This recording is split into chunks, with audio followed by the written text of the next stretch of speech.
Welcome to Echo and Ash, and thank you for tuning in to another original audio experience. Today, we are continuing the storyline titled Ghosts in the Snow. This is episode 3. Please sit back, relax, and let the story unfold. 15th to 18th February, 2028. The silence returned, but it had changed. It was no longer the vast, indifferent quiet of the wilderness. It was a tense, waiting silence, filled with the memory of violence and the anxious thrum of uncertainty. The small clearing, which had moments before been a site of scientific discovery, now felt like a cage. Chloe's soft, pained whimpers were the only sounds that punctuated the oppressive stillness.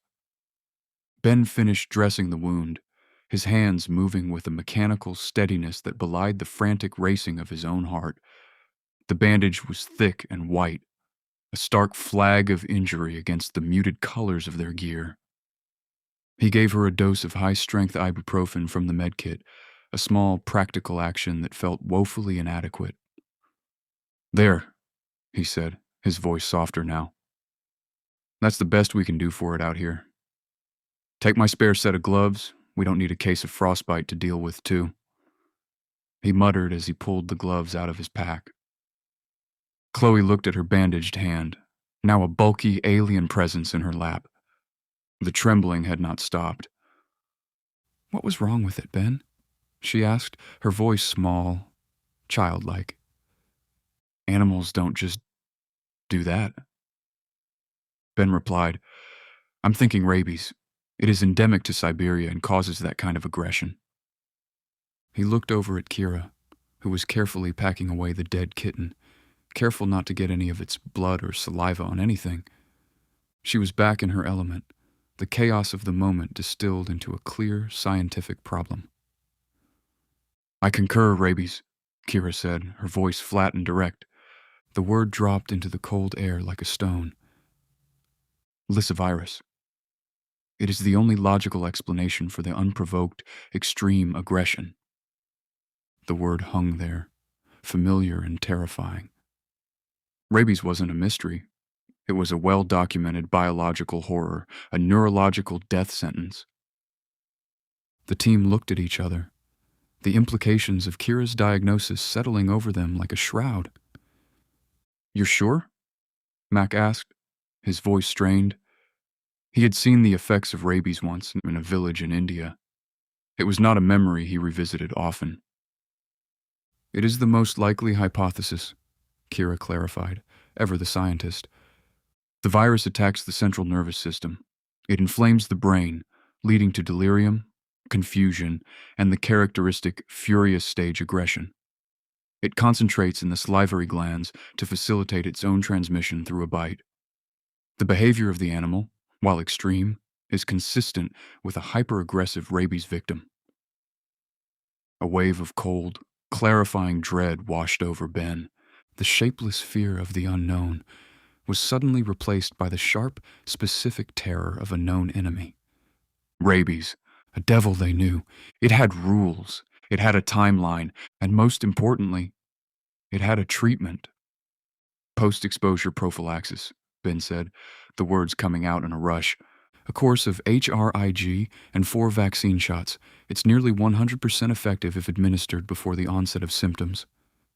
"Correct," Kira affirmed, "but it must be administered before the virus reaches the central nervous system. Once symptoms appear, it is 100% fatal." Every eye in the group turned to Chloe. She stared back, her own eyes wide with a dawning, uncomprehending terror. The pain in her hand was suddenly a secondary concern. She was a biological time bomb. "How long?" Chloe whispered, her voice trembling. "How long do I have?"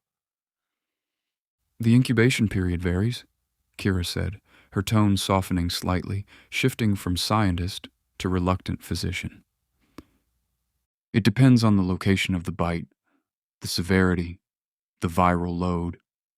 A bite on the foot can take months. A bite on the hand, closer to the central nervous system, it is faster. It could be weeks. It could be a month. There's no way to know for sure." Weeks. A month. The words were both a comfort and a curse. It wasn't a matter of hours, but the clock was ticking, an invisible, inexorable countdown to a horrific, irreversible end. Ben's mind snapped into a new gear. The mission was gone. The science, the photography, the ghosts in the snow, all of it was irrelevant. A new mission had just presented itself, stark and absolute. Save Chloe. Right, he said, his voice taking on the sharp, decisive edge of a field commander.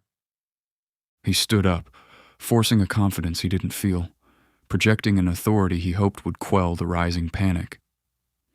We have a window. We're not going to waste it. Dmitri. The guide, who had been standing a silent, vigilant watch, turned to him. Da. How far to the nearest town? Any town? A clinic, a hospital, anything? Dmitri's brow furrowed in thought. He was a man who measured distance not in miles or kilometers, but in days of hard travel. The old mining town, Yagodnoye. It is mostly abandoned, but there is a small provincial clinic for the few families and workers who remain. They will have the shots. Rabies is common here. How far? Ben pressed. 65 kilometers. On foot? He thought out loud. We travel fast, we push hard, we do not stop. Maybe 3 days. 2 if the snow is not deep on the northern pass. Can you use your satellite phone to call for a helicopter? Kira was already halfway through dialing. 2 days, 48 hours. It felt like a lifetime and no time at all. Kira? Ben inquired. It will take them 3 days minimum to get one to us. Longer if the snowstorm to the south doesn't let up. I say we hoof it, she replied. All right, that's our destination, Ben declared. The expedition is scrubbed, effective immediately. Our only objective is getting Chloe to that clinic. We pack light. Essentials only. Survival gear, medical supplies, comms, and enough food for 3 days. Everything else gets left. Kira, geotag the location of what we leave. The helicopter can grab it whenever they get here. Ben, the kitten, Kira interjected, a note of protest in her voice. The camera data. This is a potential unique rabies variant. That information is secondary to Chloe's life, Ben cut her off, his voice firm. We take your kitten and one hard drive with the data backed up. Nothing else. We are not a research team anymore. We are a medical evacuation. Is that clear? Kira looked from Ben's hard-set face to Chloe's terrified one. She gave a single, curt nod. Da. Clear. Mac, who had been silent, spoke up. I'm with Ben. The girl comes first. He looked at Chloe, his expression softening. You hear that, kid? We're getting you out of here. You're going to be fine. Chloe just nodded, her eyes welling up with tears of pain, fear, and a small, fragile flicker of hope. She was no longer a documentarian or an adventurer. She was a patient, her fate now entirely in the hands of the team around her. The next hour was a blur of frantic, focused activity. The carefully organized campsite was dismantled with brutal efficiency. Expensive scientific equipment was bundled together and left in a pile with a bright orange aircraft panel to market. Tents were struck, sleeping bags were compressed, and packs were loaded with a ruthless minimalism. Every ounce mattered. Every minute mattered. While the rest of the team finalized their packs, Ben stepped away from the pile of discarded equipment and pulled the heavy, rubberized satellite phone from his chest pocket. He extended the thick antenna, turning his back to the biting wind as he dialed the emergency dispatch desk for National Geographic headquarters in Washington. The line hissed and popped with static, bouncing signals off satellites hanging in the frozen void of space before a crisp voice answered. Nat Geo Emergency Operations, this is Davis.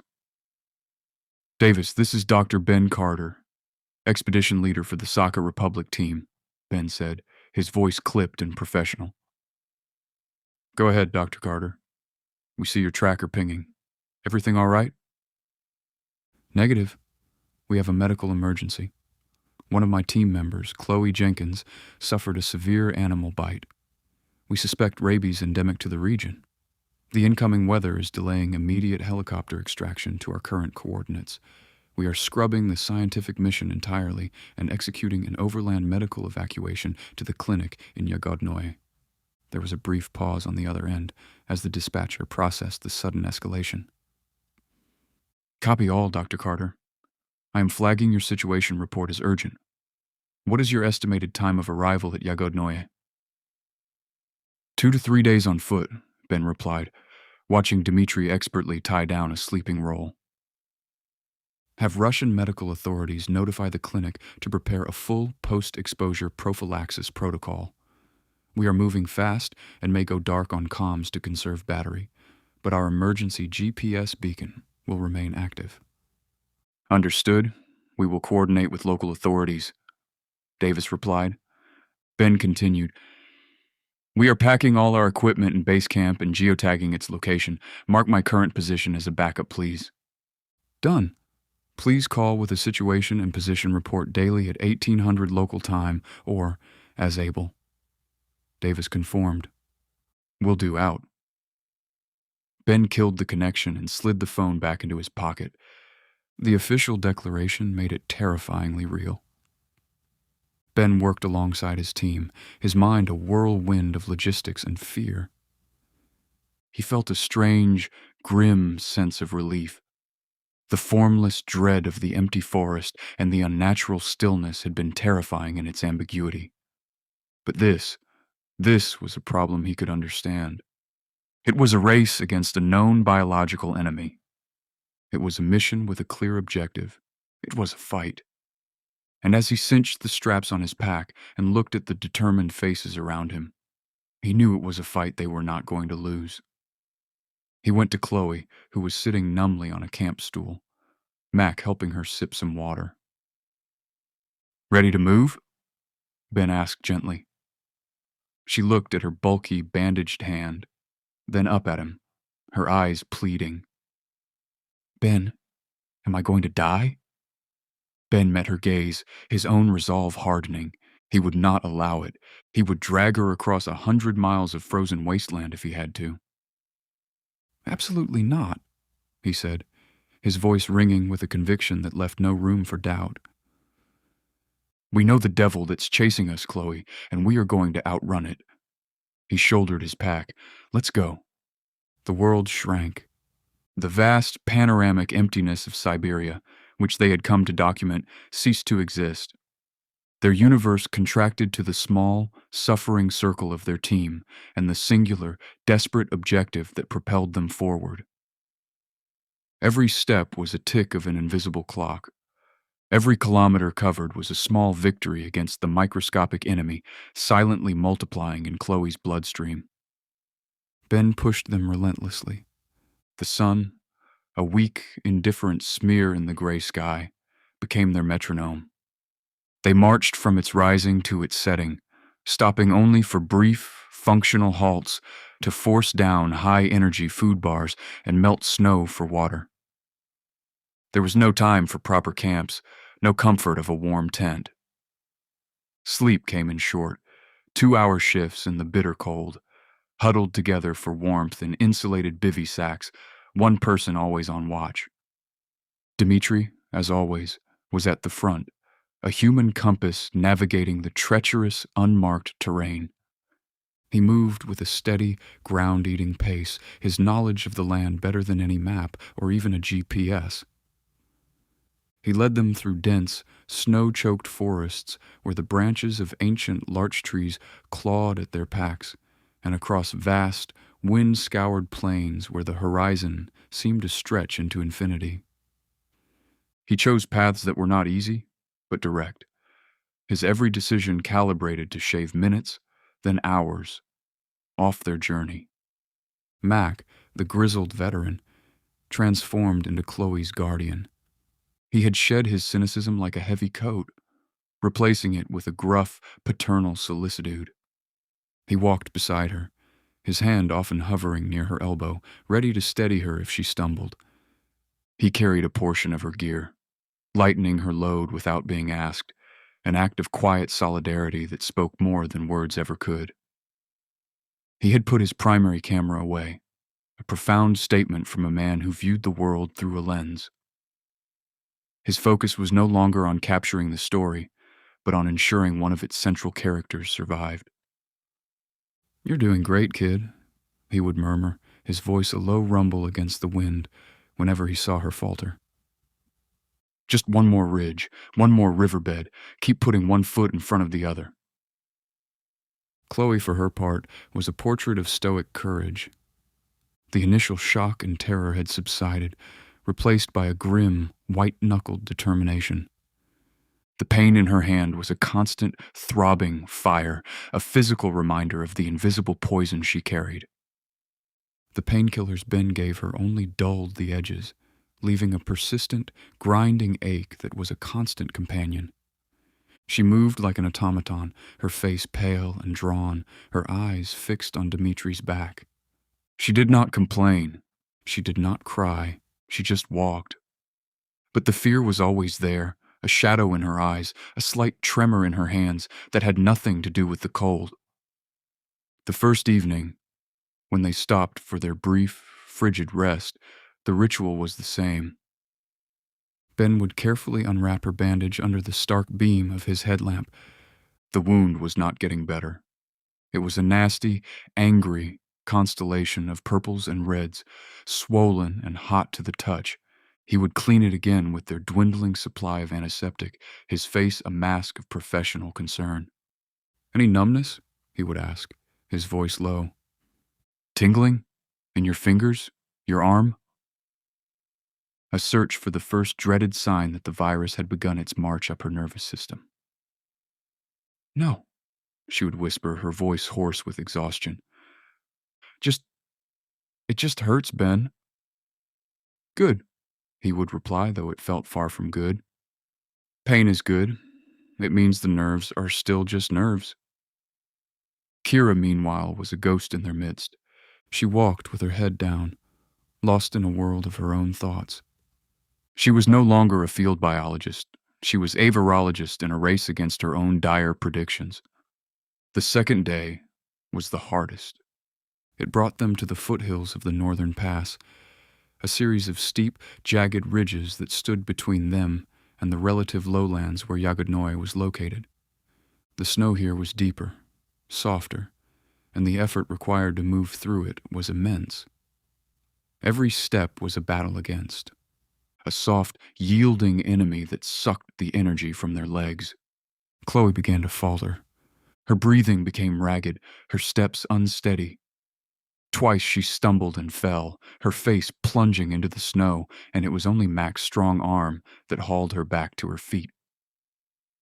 I can't," she gasped, leaning heavily on him, her body trembling with exhaustion. "I need to rest." "No," Ben said, his voice hard, almost cruel. He came to her other side, his own face a mask of grim determination. "We don't rest here. We rest on the other side of this pass. We are not stopping." "Ben, for God's sake, look at her," Mac growled, his protective instincts flaring. "I am looking at her, Mac," Ben snapped back, his voice cutting like the wind. "And I'm looking at the clock. Every minute we waste here is a minute we lose. We can rest when we get to the clinic. Not before." He turned his intense gaze on Chloe.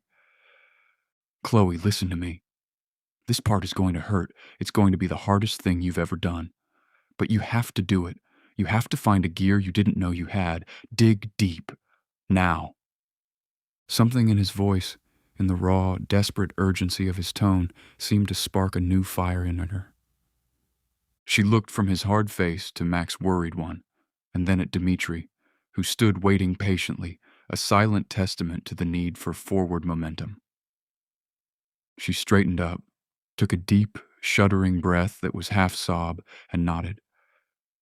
"Okay," she whispered. "Okay. I feel hot."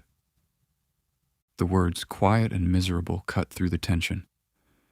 Ben immediately placed the back of his glove against her forehead.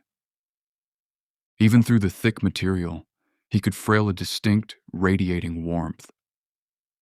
Before he could say anything, Kira was there, her movements quick and clinical. She unzipped a small pouch on her pack and produced a digital ear thermometer. "Stand still, Chloe," she ordered, her voice gentle but firm. She inserted the device into Chloe's ear, and the small group waited in a new kind of tense silence as the seconds ticked by. The thermometer beeped, a small electronic sound in the vast wilderness. Kira pulled it back and looked at the reading, her expression hardening. 38.5 Celsius, she announced, her voice flat. 101.3 Fahrenheit. It's a low-grade fever. The diagnosis hung in the air. A fever was a clear sign that Chloe's body was fighting an infection. But was it the expected bacterial infection in the wound, a battle her body could win? Or was it the first systemic response to the far more insidious enemy they were racing against, the first drumbeat of a war they could not afford for her to lose? The unspoken question tightened the knot of fear in all their stomachs. This was no longer just a race against an abstract incubation period. It was a race against her own body's response. "All the more reason to keep moving," Ben said, his voice grim. He met Kira's worried gaze over Chloe's head. "Let's go." They helped her, half carrying, half dragging her up the final steep ascent. The wind howled over the ridge, whipping snow into their faces, a constant, abrasive assault.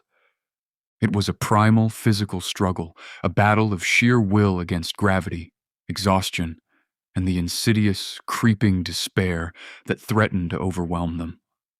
When they finally crested the pass and looked down, the view was not one of beautiful, untouched wilderness. In the far distance, barely visible through the swirling snow, was a thin, dark plume of smoke rising into the gray sky. "Dim," Dmitri said, pointing. "Smoke. Yagodnoye." The sight of that fragile man-made signal sent a jolt of renewed hope through the team. It was proof. Proof that civilization, in however small and battered a form, still existed. It was a finish line. The descent was easier on their muscles, but harder on their nerves. They were tired, their movements clumsy, and the risk of a fall, of a twisted ankle or a broken leg, was high. But the sight of the smoke drove them on. They reached the outskirts of the town as the last of the day's weak light was fading. Yagodnoye was a ghost of what it once must have been. It clung to the Siberian wilderness like a decaying monument to Soviet ambition, its peeling 5-story concrete buildings elevated above the permafrost on pilings above the frozen mud of the infamous Kolyma Highway. Built for 10,000, but home to a stubborn fraction of that, the town felt like a half-abandoned ghost ship, defined by blind, boarded-up windows and dark alleys crisscrossed by massive, hissing, above-ground heating pipes. The air here bites with a dry, instant freezing cold, carrying the permanent, gritty scent of raw diesel from grinding Ural trucks, coal smoke from the municipal plant, and the sharp pine of the encroaching larch taiga. Inside sweltering, dim-lit supply shops and grease-stained garages, weather-beaten gold miners and taiga mechanics regard the team's pristine Gore-Tex gear with quiet, calculating suspicion, sizing up the outsiders who have brought their cameras to the very edge of the world. Dmitri led them towards the largest of the lit buildings, a long, 2-story structure with peeling paint and a red cross barely visible above the door. "Klinika," he said. As they stumbled towards the entrance, the door opened, casting a rectangle of yellow light onto the snow. A man stood silhouetted in the doorway, a thick, bearded figure in a heavy wool coat. "Dmitri Volkov?" he called out, his voice a deep, gravelly Russian baritone. "Your helicopter service radioed ahead. They said you had an emergency." Ben felt a wave of profound, bone-deep relief wash over him. They had made it. They were not alone anymore. "We have an injured woman," Ben called back, his own voice hoarse. He and Mac helped a nearly collapsing Chloe forward into the light. "She was bitten by an animal. We think it's rabies. She needs the prophylaxis. Immediately." The man who introduced himself as Dr. Ivanov had a kind, weary face.